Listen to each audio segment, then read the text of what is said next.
બટાકાના યોગ્ય ભાવ ના મળતા ખેડૂતો ચિંતિત બન્યા। ધનસુરા તાલુકા વિસ્તારમાં અંદાજિત 4800 થી 5000 હેક્ટરમાં બટાકાનું આ વર્ષે વાવેતર કરવામાં આવ્યું છે। ત્યારે આ વર્ષે ખેડૂતોને મોટી આશા હતી કે આ વર્ષે પણ ગયા વર્ષે એટલો જ ભાવ હશે।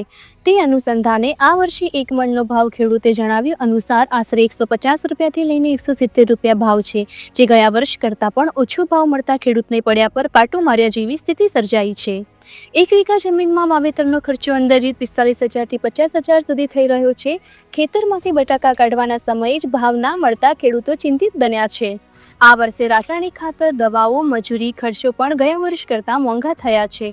પણ આ વર્ષે ભાવ ના આવતા ખેડૂતને કરેલ ખર્ચો પણ નીકળશે કે કેમ એ પણ ચિંતા થઈ રહી છે। એક બાજુ ભાવ સરખા નથી અને બીજી બાજુ જિલ્લામાં અચાનક વાતાવરણમાં પલટો આવ્યો છે, ત્યારે ખેડૂત વધુ ચિંતામય થઈ ગયો છે। યોગ્ય ભાવ ના આવતા ખેડૂતો કોલ્ડ સ્ટોરેજમાં મૂકવા મજબૂર થયા છે। ખેડૂતો જણાવ્યું કે સરકાર આ બાબતે કઈ સહાય કે યોગ્ય પગલાં લે તેવી માંગ। રિપોર્ટર મહેન્દ્રસિંહ ઝાલા, ધનસુરા।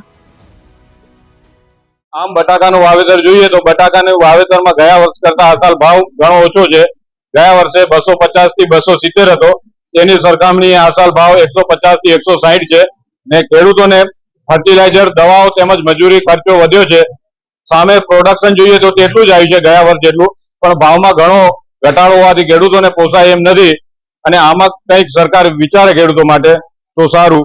કીર્તિ પટેલ, ગામ ધોલપુર કંપા, તાલુકો ધનસુરા, જિલ્લો અરવલ્લી। અત્યારે અરવલ્લી જિલ્લામાં ધનસુરા તાલુકામાં મોટા પ્રમાણમાં વાવેતર થયું છે બટાકાનું।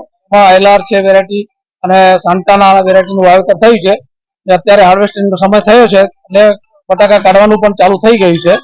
અત્યારે માર્કેટની અંદર ભાવ બહુ નીચા ખુલ્યા છે માર્કેટની અંદર, એટલે ખેડૂતને પડતામાં પાટું વાગ્યું છે અત્યારે।